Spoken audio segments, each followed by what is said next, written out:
Champion ladies ulioumbwa na ushindi ndani yako, nikupongeze sana kwa kuwa mwanachama wa chaneli yangu ya Tiger Mentality hapa ndani ya YouTube platform. Gonga kialama cha subscribe huyu wa kwanza kuweza kupata notification. Na haya ndiyo mabadiliko matatu ya kila mwanadamu anatakiwa kuwa nayo. Katika mabadiliko haya, ukishabadilika, mafanikio yatakuja kwako, watu walio bora watakuja kwako. Katika kusoma kitabu cha You Can Heal Your Life by Dr. Luis Hay, na haya ndio mabadiliko matatu ambayo hata mimi nimeyafanya, nimeona yananivutia, yanaleta watu katika maisha yangu, watu walio smart people. Mmoja ni badiliko la kiroho. Kazuba anazungumza nini?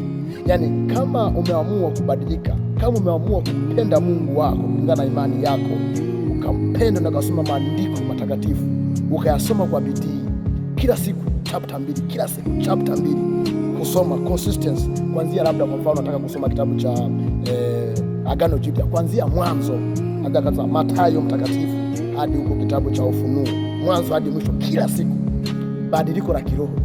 Kwanza utaishi kwa amani, utapumua, utaogopa, utakuwa na confidence ya kufocus watu kwenye macho. Kwa hiyo badiliko la kwanza ni badiliko la kiroho. Simama vizuri katika kiroho, muombe Mungu akupe nguvu.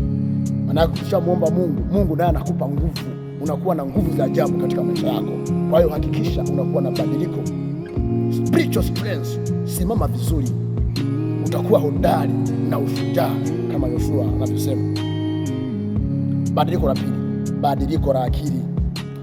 Katika kufanya tafiti, inawezekana watu waga wana amani, wana imani kweli, lakini hawana ujasiri. Kwa sababu gani?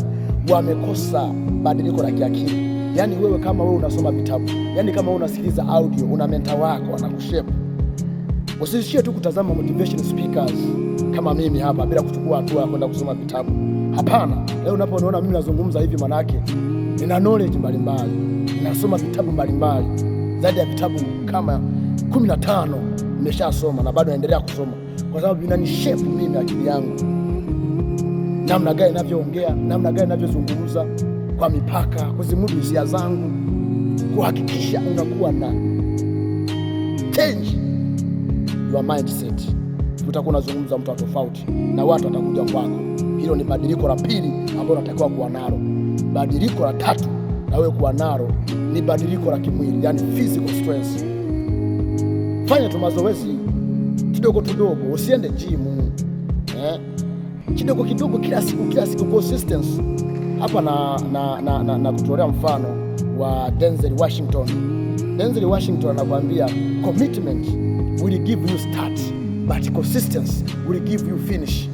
Manake mwanzo utakusababisha wewe uanze, lakini mwendelezo utakufanya wewe uweze kumaliza.